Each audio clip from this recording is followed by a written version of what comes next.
Simcha, celebration, Simcha, Simcha, celebration of life.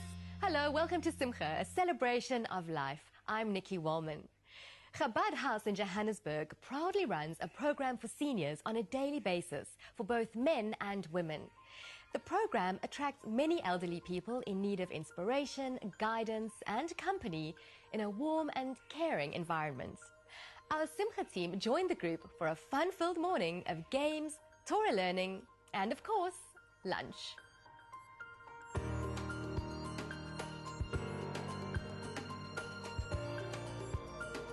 We have a commandment in the Torah to respect the elderly, to stand up for an older person. And here in South Africa, so many people have moved out of the country or moved away from Johannesburg that people are left alone. And we have so many elderly people who are just left on their own and their children are away. And we started creating programs here at Chabad to fill that void. And so we started off with what's now our flagship program, and that is the daily Kabbalah learning program. What does it mean if something is the root of something else? What does that mean? Contained with what sustains everything else. Okay, so we tend to think of a root, I suppose, like a tree root. Yeah. So you've got the root, and if you don't have that, the tree will die. That's how we see it, which is true. And let's try and just step out of that for 1 second and not talk about root in a physical sense. My mother always told me gossip is like film. Film, you know, it always begins with a negative. Then it's usually developed and sometimes even enlarged. The same thing is with gossip. It always begins with a negative. Did you hear? And according to Jewish law, even innocuous information that's not going to be harmful to anyone, is still prohibited. You know, as you get older, you get more questions and less answers. And we feel that, yeah, we get some of the answers. There are brilliant minds here who give incredible understanding to what Judaism really is, and I find it very uplifting. I find it expands my mind, it exercises my intellect, and there's incredible enlightenment. I just love coming here. Each are different individuals, and people even said I'm looking better, so it must work coming here. Well, I come for the shiurim, and I come from the memory class. Shiurim, very informative, learn a lot. And of course the memory class teaches me how to remember things, which is very enjoyable. When you're introduced, you have to concentrate and you have to say, sorry, I didn't hear you, please can you repeat it? Because otherwise how can you possibly recall a name that you never knew in the first place? Okay. And then you'll find that remembering people's names is much easier than you thought. I think it's a natural process that as you get older, your memory isn't as good. But I think for a lot of them don't concentrate as well as they used to. And so in the classes, we do a lot of practicing concentration. If you don't absorb something in the first place, you can't possibly recall it. So you have to be able to concentrate, absorb it, and then be able to recall it when necessary. And so we try and stimulate it from all different aspects. Look at these little pictures and try and remember where they are and what they are. It really isn't just a memory class. It covers so many different aspects of bringing people together and having enjoyment and pleasure out of life and giving a purpose to one. In addition to the social element, is really to reconnect with your Judaism. And that's something that people gain. We've had some people who've never been to shul, and now all of a sudden they're reconnecting with their heritage and attending a shul on Shabbos or just on the holidays. I walked across the road one day, and I walked into here, and the guy said to me, "Malcolm, would you like to put on tefillin?" I said, "No, I don't know how to put on tefillin." I said, "Don't worry, Malcolm, we'll put it on for you." Chabad just educates you. They make it easy. In the result, you just come to shul every day. You enjoy coming to shul every day. It becomes a pleasure. I never went to shul before.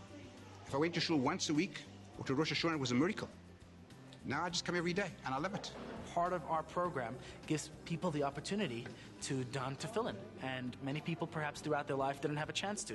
But here we also assist people with acquiring their own pair of tefillin.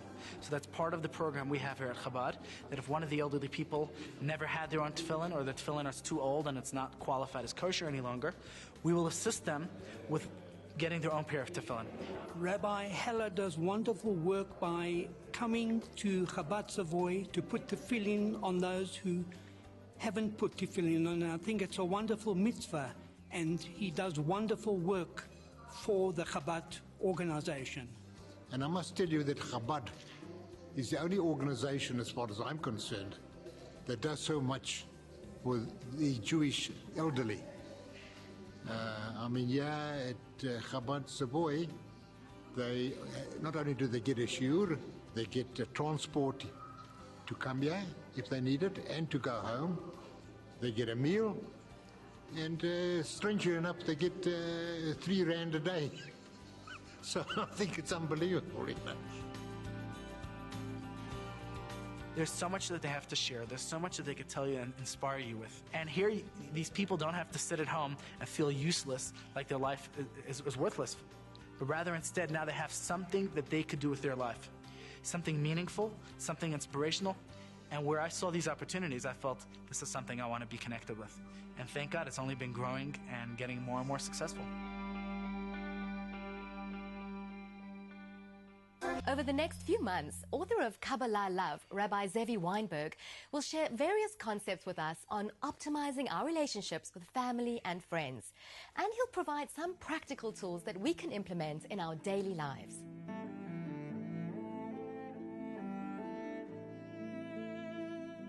Kabbalah is a very ancient wisdom.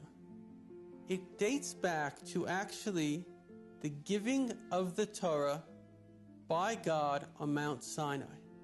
Now, in everything that exists, there's a body and a soul. For example, if you see me speaking to you, there must be a soul. There's a beautiful little story that describes the difference between a body and a soul. There was once a great rabbi when he was a little boy, and he was playing on his grandfather's lap, and his grandfather said, "Where's Grandpa?" So he pointed to his grandpa, and he said, "No, that's Grandpa's nose." So he pointed again, and he said, "No, that's Grandpa's eyes." The little boy, who was very bright and precocious, he left the room, and as he left the room, he began to cry. And his grandfather came running over, and he turned and he says, "That's Grandpa." The body is what you see. The soul is what it is. Kabbalah Love is based on a single line. This line comes from Rabbi Yisrael Baal Shem Tov.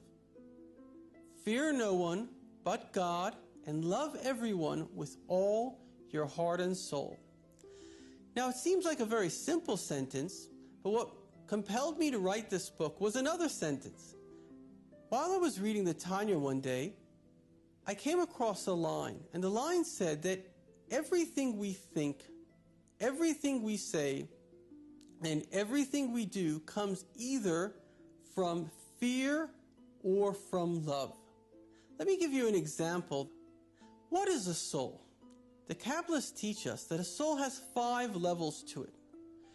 The essence of a soul, of course, is God, the essence of all things.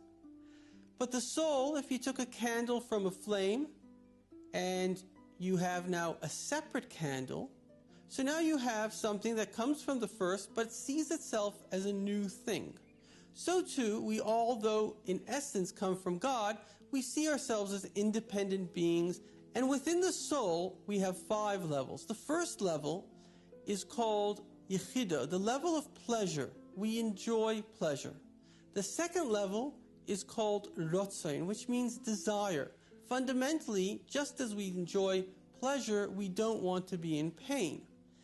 Then the soul has 2 major abilities. It has the mind, which is the ability to think, and it has the heart, which is the ability to feel. Now, once we have a feeling, let's use something that we can all relate to. We all feel like we need to eat sometimes, that feeling turns into a thought. The thought can turn into speech. For example, pass me the Coke. And the speech can turn into an action. I take the Coke and I drink the Coke. Now, what's quite amazing is that if you think about ourselves, for example, that we're like a computer. A computer has 4 major parts. It has a screen. It has the hard drive that stores software programs. You have a keyboard. The keyboard is how you communicate with these software programs, as well as the fact that you have, in every single computer, energy, the actual, so to say, life of the computer. So too, imagine our soul as being the life force. Now, what is in our heart is like what is in the hard drive. That's a program. But what is in your head, ironically, is not necessarily what it is that you see. What it is in your head is more what it is that you choose to see. And the 2 software programs that mainly run our life is fear and love. As you join me over the next few months, we will discuss how you can use your keyboard or pretend it's a remote to engage in love and to switch off fear. And of course, when you love others, others will love you back.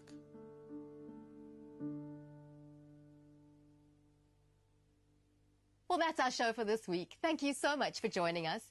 And if you'd like to catch up on any shows you've missed, you can find them on our website at www.spiritsister.co.za. And of course, you can also find us on Facebook at Spirit Sister Productions.